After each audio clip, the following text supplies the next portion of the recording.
Ketika jumlah nyamuk mencapai tingkat tertentu, mereka bahkan bisa membunuh anak serigala yang ukurannya ribuan kali lebih besar dari mereka. Bahkan jika anak-anak serigala bersembunyi di dalam sarang, itu tetap tidak membantu. Serigala jantan segera kembali, melihat kawanan nyamuk yang berdengung di sekitarnya. Ia menyadari bahwa tempat itu sudah tidak aman bagi anak-anaknya. Karena itu, ia memutuskan untuk memindahkan mereka ke tempat tinggal yang baru. Namun sarang baru itu berjarak 8 km.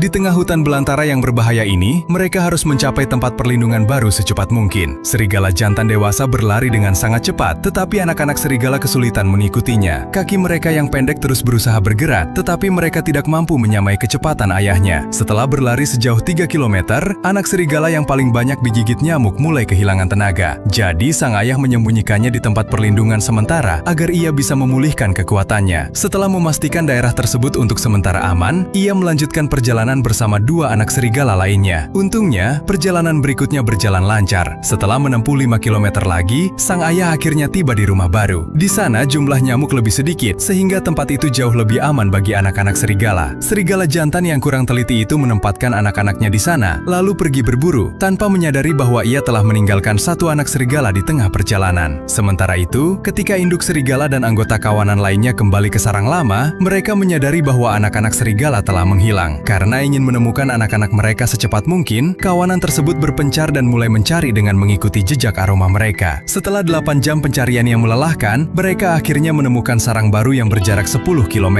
Namun induk serigala menyadari bahwa satu anak serigala masih hilang. Bagi kawanan mereka, kehilangan satu anggota saja berarti mereka tidak akan pernah berhenti mencari. Jadi induk serigala meninggalkan seorang anggota yang dipercaya untuk menjaga anak-anak yang lain, lalu membawa anggota lainnya untuk melanjutkan pencarian. Namun hutan belantara Arktik sangat luas dan tidak berujung. Mencari satu anak serigala di tempat seperti ini ibarat mencari jarum di tumpukan jerami. Sementara itu, anak serigala yang sendirian telah menunggu dengan putus asa selama 2 hari penuh. Ia kelelahan dan kelaparan, bahkan terlalu lemah untuk berdiri dengan baik. Namun ia tetap bertahan di tempat itu, berharap ayahnya akan kembali menjemputnya. Seiring berjalannya waktu, suara tangisannya semakin lemah. Meskipun nolongan serigala dapat terdengar hingga bermil-mil jauhnya, suara anak serigala itu dengan cepat tertelan oleh suara angin yang menderu dan luasnya hutan belantara. Jika kawanan itu tidak segera menemukannya, anak serigala tersebut mungkin tidak akan bertahan hidup. Dalam keputusasaan, anak serigala itu memutuskan untuk mencari orang tuanya sendiri. Ia menyeret tubuhnya yang kelelahan menuju sebuah ngarai, lalu melolong dengan harapan suaranya dapat terdengar lebih jauh. Untungnya, induk serigala mendengar panggilan anaknya dan segera membalas lolongannya. Mendengar suara ibunya, anak serigala itu langsung berlari menuju arah asal suara tersebut. Setelah 3 hari pencarian,